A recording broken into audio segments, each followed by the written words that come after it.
sahabat Thompson, ketemu lagi bersama saya Dinda Safira di channel YouTube kita Thompson Network. Apa kabar Anda hari ini? Semoga dalam keadaan sehat ya, atau mungkin lagi happy karena sedang bermain sama si buah hati. Mungkin ada yang happy, ada yang lagi galau nih. Galaunya kenapa? Pengen bermain sama anak, tapi anak kok nggak mau deket sama kita.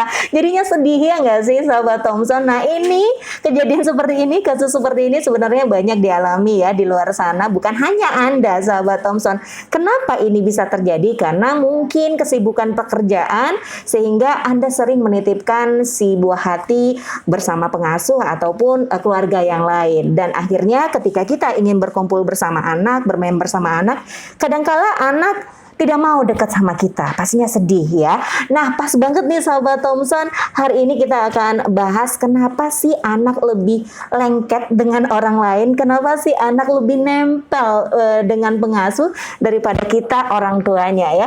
Dan untuk membahas ini, senang sekali saya sudah ditemani oleh sosok ganteng di samping saya. Pakai masker, masih ganteng ya? Masih ganteng, walaupun ini pakai masker. Ini ada anak Agung, Gede Agung, Angga Admaja. Halo. Halo. Panggilnya Angga. Oke. Sehat? Sehat luar biasa. Sehat luar biasa ya. Udah main-main ke channel YouTube kita. Terima kasih. Kita memberikan informasi ini untuk sahabat Thompson, memberikan insight baru untuk sahabat Thompson. Karena banyak pasti yang mengalami seperti ini, terutama ibu-ibu pekerja ya. Karena tidak mungkin membawa anaknya untuk bekerja, terutama anak-anak yang masih baby, masih usia balita, agak susah untuk dibawa ke tempat pekerjaan. Apalagi mungkin pekerjaan juga di lokasi pekerjaan yang tidak memungkinkan kita bawa si buah hati gitu ya. Dan akhirnya kasus yang tadi saya utarakan di awal, ibu orang tua ngerasa sedikit sedih. Kenapa sih di saat kita ada waktu untuk berkumpul bermain bersama anak seakan-akan menjauh nih ya. Kok sepertinya tidak nyaman bersama ibunya sendiri gitu. Ini apa nih yang harus dilakukan kira-kira nih Agung? Kejadian seperti ini.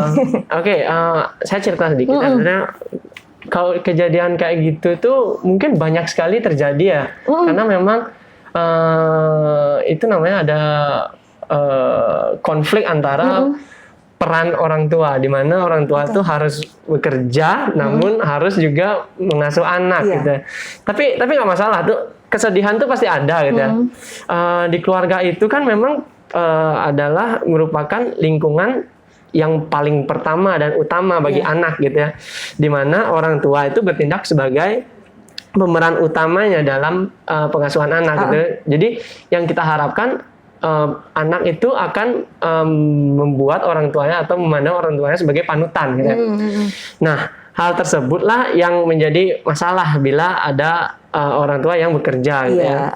Tapi nggak masalah karena walaupun seperti itu ada beberapa aspek-aspek atau elemen-elemen dalam pengasuhan anak yang sebenarnya memang tidak bisa digantikan oleh pengasuh atau orang lainnya gitu ya. Karena seorang anak akan mencapai pertumbuhan dan perkembangannya yang secara optimal itu bila kebutuhan dasarnya dipenuhi. Kebutuhan dasarnya itu ada kebutuhan fisik dan psikis gitu ya. Dan itu menurut saya sendiri gitu hanya bisa dipenuhi oleh orang tuanya. Gitu. Ya mungkin seperti kebutuhan fisik gitu ya, sandang, pangan, dan papan bisa dipenuhi oleh pengasuh atau orang lain. Tapi tentu saja dasarnya dari orang tuanya. Orang tuanya memberikan perantaranya pengasuhnya gitu kan. Misalnya seperti makanan, makain baju atau apa gitu kan. Tapi yang kebutuhan psikisnya ini yang nggak bisa diberikan oleh pengasuh atau orang lain. Karena dukungan moral, perhatian, kasih sayang itu mungkin saja bisa diberikan oleh pengasuh lain, tapi tidak akan semaksimal orang tua memberikan pada anaknya. Karena yang mengandung anaknya 9 bulan itu siapa gitu ya kan? Nggak bisa gitu, nggak bisa digantikan oleh orang lain gitu. Nah, pertumbuhan perkembangan tersebut akan sangat efektif gitu bila orang tua ini mampu untuk melakukan atau menciptakan kelekatan kepada anak ini gitu. Menciptakan kelekatan. Iya, menciptakan kelekatan. Karena apa ya? Walaupun memang kelekatan itu bisa tercipta pada pengasuh juga gitu kan. Tapi nggak masalah, itu wajar sekali kalau menurut saya. Itu wajar sekali.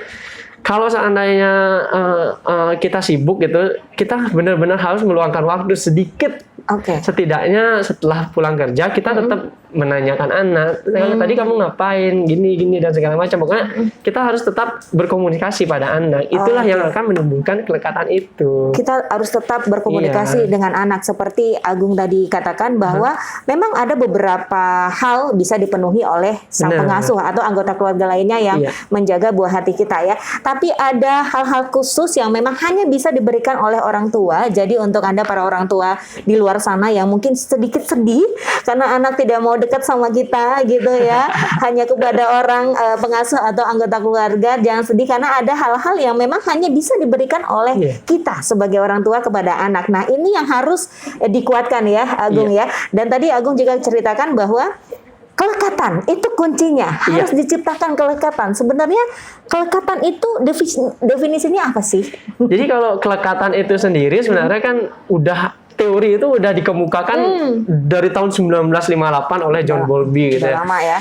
Dan dikembangkan lagi oleh Mary Ainsworth tahun 1969. Tapi saya nggak mau menyebut atau memaparkan teorinya dia gitu ya. Secara sederhana saja gitu, bahwa sebenarnya kelekatan ini itu adalah sederhananya adalah sebuah ikatan kasih sayang, sebuah ikatan emosional antara satu orang dengan orang lain, dan itu sifatnya khusus atau istimewa, di mana dalam hal ini kita mengatakan bahwa ikatan tersebut yang kita harapkan terjadi gitu ya pada orang tua dan anak, bukan pengasuh dan anak. Tapi memang nggak masalah sih sebenarnya, kembali lagi gitu ya. Pengasuh dan anak tuh wajar aja, tapi kita sebagai orang tua juga harus ambil bagian walaupun sedikit, walaupun dia tidak mau kita tetap berusaha, tapi jangan memaksa gitu. Begitu. Jadi itu suatu yang wajar kalau anak kita dekat sama pengasuh atau dengan anggota keluarga lain yang kita titipkan anak kita ya.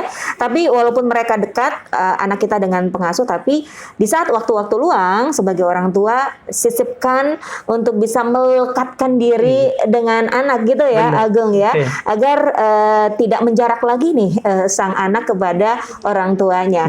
Nah, sebenarnya apa sih manfaat dari kelekatan itu sendiri? Tadi kan untuk merupakan hubungan yang spesial nih, kelekatan itu antara satu dengan yang lain. Nah, manfaatnya sendiri apa nih Agung? Nah, manfaatnya ini memang mungkin nggak kita bisa lihat dari cepat gitu ya. Manfaatnya pas bayi bakal jadi seperti ini, enggak gitu. Karena ya memang kelekatan itu dimulai pada masa fase awal kehidupan manusia gitu ya, di tahun-tahun gitu ya. Maksudnya 0 hingga berapa tahun gitu. Itu sebenarnya kesempatan kita untuk membuat anak itu lekat pada kita, orang tuanya gitu ya. Nah, kelekatan orang tua dan anak ini sekiranya kita dapat mengharapkan bahwa dari situ kita dapat memprediksi perilaku sosial anak di kemudian hari gitu. Iya, jadi kelekatan orang tua yang positif pada anak gitu akan memprediksi perilaku sosial yang positif juga, intimasi dan emosi yang sehat pada masa remajanya, di mana masa remaja itu adalah masa-masa yang harus kita perhatikan ya, karena itu labil sekali gitu.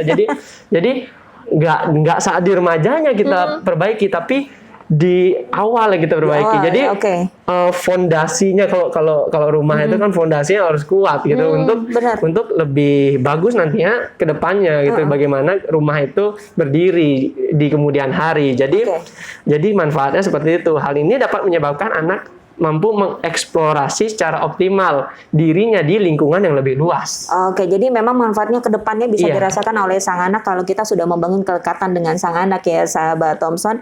Dan sebenarnya agak-agak susah ya sebenarnya. Susah sih. Karena untuk orang tua yang tidak bekerja lebih banyak waktu bersama anak, mungkin lebih dimudahkan bisa menjalin kelekatan dengan sang anak. Tapi kadang untuk orang tua yang bekerja, otomatis waktunya lebih banyak di luar ya, agak menemukan kesulitan untuk bisa lekat sama sang anak, apalagi anak sudah terlanjur dekat atau lekat sama pengasuhnya atau anggota keluarga yang lainnya. Tapi tidak menutup kemungkinan ada di luar sana yang mungkin bisa ya menyeimbangkan antara pekerjaan di luar sama dengan kelekatan dengan anak, mungkin ada yang bisa membuat kelekatan itu sama anak, tapi ada kala seseorang yang agak sulit nih membangun kelekatan sama sang anak, apalagi anak sudah terlanjur dekat sama orang lain. Ini yang agak-agak sulit ini seperti apa nih Agung untuk membangun kelekatan sama anak?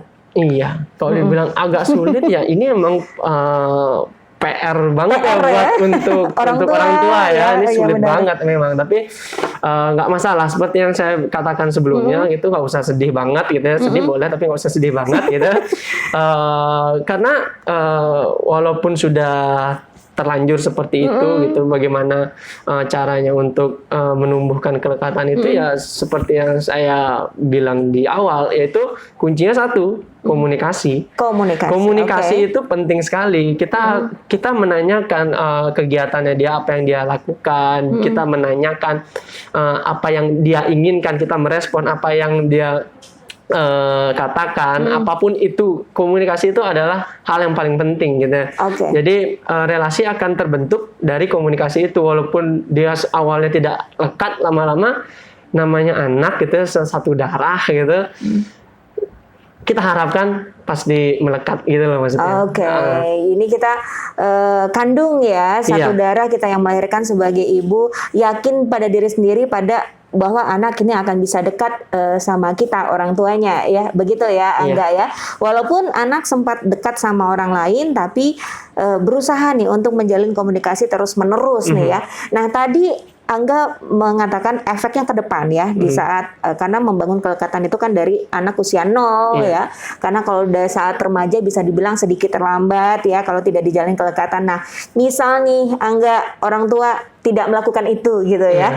Dari kecil tidak melakukan itu, bisa dibilang cuek nih ya, menganggap ya udah nggak apa-apa gitu, anak udah ada yang ngurus, udah ada yang jaga, dan di saat sudah remaja ya tadi ada perubahan-perubahan perilaku yang tidak diinginkan gitu kan. Dan untuk bisa membangun lagi nih kelekatan kepada anak yang sudah terlanjur, sudah remaja, sudah besar, menyadari ternyata sebagai orang tua telat nih untuk bisa membangun kelekatan sama sang anak.